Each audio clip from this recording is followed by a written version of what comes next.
satu atau yang perempuan dan kapan dideklarasikan, Mbak? Langsung hot seat Langsung. ya. Jadi pertama saya koreksi dulu, itu bukan berpengalaman sebagai kepala daerah, tapi Ya. sebenarnya telah melalui pemilihan umum. Oke. Artinya semua di sini yang Boleh pernah ya? atau sedang Iya. duduk sebagai anggota DPR, mau itu DPRD maupun DPR RI sebenarnya berhak untuk maju. Kalau masih di bawah usia 40 tahun 40, pun juga oke. berhak gitu. Kalau pertanyaan tadi kapan deklarasinya, saya pun juga masih menunggu. Menunggu apa? Masih menunggu keputusan dari para pimpinan Koalisi Indonesia Maju. Kapan itu pulangnya? Nah, ya itu kita tunggu Ojo ke makanya. susu. Karena kan kalau di kami ini bersifatnya musyawarah mufakat. Hah? Jadi tidak mungkin ada pengambilan keputusan tanpa semuanya hadir. Oke. Jadi yang terpilih secara demokratis melalui pilkada atau yang siapa kemudian? Kita serahkan, karena kemarin kan sudah ada 4 nama yang diserahkan. Nama-nama itu tapi juga masih kita berasumsi. Jadi itu yang pasti adalah hak dan prerogatif dari para pimpinan di Koalisi Indonesia Maju. Jadi kalau ngikutin putusan MK itu dipertimbangkan sangat nggak sih putusan MK yang dipilih Semua secara dipertimbangkan. Semua pasti dipertimbangkan karena ada 4 nama itu kan, dari luar Jawa, Jawa Barat, Jawa Timur, Jawa Tengah. Jadi semua aspirasi ditampung. Oke, baik. Kalau bagi Mbak Sita Anjani dari PAN, ini kan PAN juga lebih mendorong Mas Erick Thohir Iya. ya untuk mendampingi Pak Prabowo Subianto. Kalau seandainya, ini seandainya kan, karena belum diumumkan kan, kemudian tidak dipilih oleh Pak Erick, PAN akan gimana? Ya, pertama baiknya kita tidak berandai-andai ya. Tapi kalaupun siapapun nanti yang dipilih, tentu sebagai sebuah organisasi maupun yang di dalamnya adalah individu ya pasti kecewa. Tapi kita di sebuah koalisi Indonesia Maju sudah bersepakat bahwa ini musyawarah mufakat.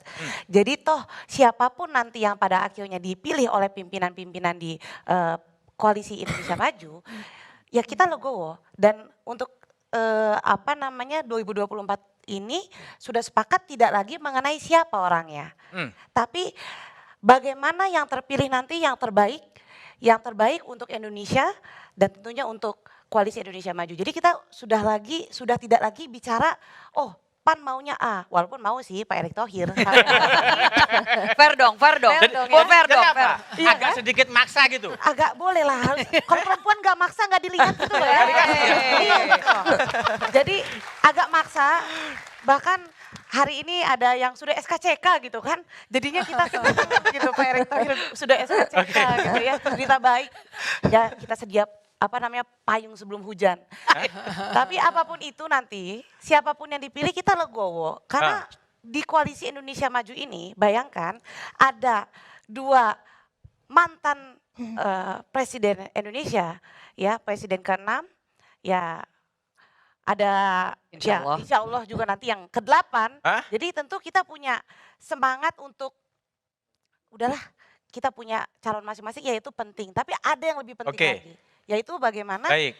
ya tadi itu siapapun yang dipilih bisa menuntaskan kemiskinan, stunting untuk Indonesia 2020. Baik, Mbak Ratna dari Partai Gelora Indonesia. Kalau saya baca tren dari Bang Fahri gitu, Nana memberi angin pada Gibran ya? Yes, Partai Gelora Indonesia mantap memilih wali kota muda Solo Gibran Rakabuming Raka Mantap. sebagai cawapres Oke. dari capres Prabowo Subianto dengan 3 alasan besar. Oke, Alasan pertama, kami konsisten dan komit melanjutkan rekonsiliasi politik Prabowo Subianto dan Presiden Jokowi.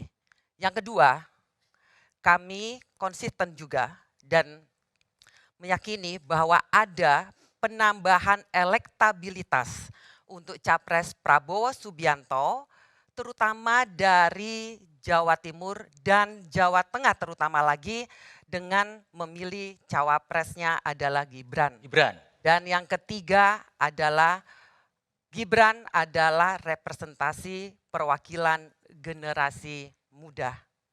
Tapi Gibrannya udah ditanya belum?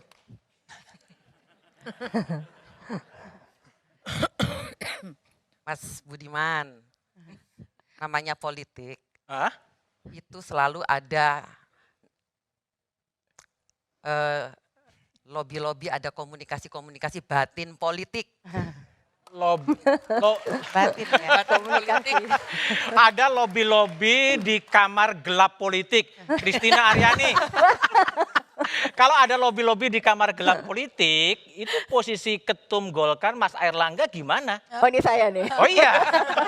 Ya kalau kami sih masih Mas Budiman. Seperti terakhir kali kita berbicara sampai janur kuningnya itu naik. Oh, ya kan? masih jalur kuning ya? Oh. Posisi kami masih mendorong Pak Ikhtiar Erlangga tanpa Hartarto. akhir. Ya iyalah itu ketua umum kami dan Oh. kami melihat kan yang paling cocok memang ketua umum kami. Oke. Tapi seperti tadi teman-teman juga sampaikan ini kan musyawarah mufakat ya. Jadi keputusannya akan diambil berdasarkan rembukan nih ketua-ketua parpol dari koalisi ini sehingga ya kita lihat nanti hasilnya. Tapi ya sampai hari ini, sampai detik ini, sampai walaupun sekarang masih ada pleno di DPP Partai Golkar, posisi kami tetap mendukung. Hadir demi satu meja. Begitu Mas Budiman. Tapi pleno Golkar apa tadi hasilnya? Sebetulnya hari ulang tahun nih, 20 Oktober ini ulang tahun kami yang ke-59. Terus apa? Ya kami akan melakukan hal-hal biasa Jadi ya. akan berjuang sampai akhir Mas Airlangga sebagai wakil Kalau calon ini wakil. pleno sebetulnya lebih kepada apa aja yang akan kami lakukan nanti kan, puncak acara ulang tahun, logo itu semua kan memang harus ditentukan melalui pleno. Oke, tadi kan Gelora ngotot Gibran, Ya. kan? Wisuda ngotot Pak Golkar Erlangga. Mas Airlangga, Yes. PAN Pak Erick Thohir, atau wapresnya 3 aja ya? Terus diganti masanya ya, dibagi gitu ya. Kita rubah Bidang bidang tertentu dibagi mungkin. Nggak tahu menurut Mbak Titi bagaimana. Jadi partainya 3 aja. Oke, baik. Wapres. Mbak Sumiati, Partai Buruh. Ini belum terlalu kelihatan. Ya, belum terlalu kelihatan ini akan kemana nih? Akan ke Pak Prabowo, apakah ke Mas Ganjar atau ke Mas Anies? Masih ngambang, masih nunggu apa atau ngikutin ojo ke susu itu? Jadi pengen ketawa nih. Kalau Partai Buruh begini Pak, kami itu kan ada 3 tahapan nih. Dari Rakernas, kemudian ada konvensi, terakhir rapat presidium. Nah, baru sekitar Oktober nanti kami akan melakukan rapat presidium. Oh, ini udah Nah Oktober ini? terkait, ya akhir Oktober maksudnya. Nah terkait Capres-Cawapres, kami melihatnya bahwa kebijakannya tentang aturan kita kan menganut presidensial ya. Artinya kekuasaan ada di presiden. Oke. Jadi kami agak mengabaikan siapapun wapresnya. Oke.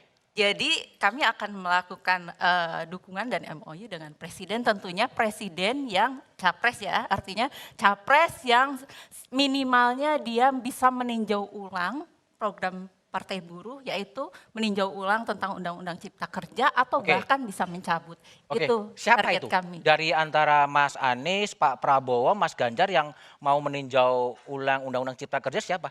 Nanti Oktober. Jadi tunggu Loh, ini udah Oktober, Oktober. akhir Oktober Tinggal maksudnya. Nunggu loh. Akhir Oktober Jadi ini. Partai Buruh sampai nanti pendaftaran tanggal 25 itu nggak akan menentukan pilihan. Sebelum kami melakukan rapat presidium kita belum. Berarti nggak menentukan terancam terdiskualifikasi nanti kalau nggak menentukan pilihan dalam kurun waktu pendaftaran calon presiden, calon wakil presiden. Kan kami partai baru ya, partai baru memang kan tidak Oh, nggak memiliki kena hak itu ya. untuk Jadi ngambang aja untuk terus. mendukung. Sampai Tapi ada komitmen kita akan melakukan meninjau MOU dengan Undang-Undang capresnya. Cipta Kerja. Oke, baik. Mbak Dahlia, ya P3 kelihatannya dulu kan Mas Sandi sangat ngebet ya untuk menjadi betul ngebet ya. Ini kompornya udah level dewa. Kode banget kompornya hari ini. Ya, sangat ngebet gitu. Tapi akhirnya tadi Prof Mahfud yang kemudian terpilih. Mas Sandi gimana? Kalau Pak Sandi itu kami memang menginginkan Pak Sandi awalnya. Menginginkan Pak Sandi. Dengan rasionalisasi yang sangat masuk akal ya. Tetapi pada prinsipnya bukan itu yang paling penting buat kami. Dari awal kepercayaan kami itu memang sudah ada di Pak Ganjar. Oke. Pak Ganjar siapapun wapresnya itu pasti menang. Pasti menang. Pasti Satu menang. putaran dua Karena putaran. ada P3 di situ. Nah, karena ada P3 di situ. Hah? Jadi kalau memang rezekinya P3 dapat wapres, alhamdulillah. Kalau Alhamdulillah. tidak, keyakinan akan menang itu tidak hilang. Apalagi Prof Mahfud menurut kami juga sama warnanya dengan kami. Oh, Ya karena kami berlatar belakang Islam, kemudian banyak juga basis kami dari kalangan Nahdlatul Ulama. Prof Mahfud juga sangat dekat dengan kalangan Muhammadiyah.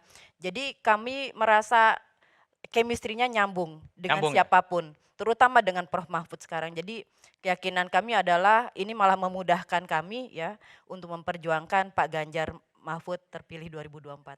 Menang seputaran atau 2 putaran? Keputaran dong, biar Langsung? KPU-nya nggak terlalu berat kerjanya kan. Langsung Kalau menang satu dapat putaran. 50%. Ya karena 2 putaran itu luar biasa. Saya pernah di KPU DKI dan 2 kali pilkada 2 putaran. Itu melelahkan. Melelahkan. Kalau Jadi bisa mendengar satu sekali putaran ya, selesai. Kalau satu putaran bisa kenapa enggak? Oke.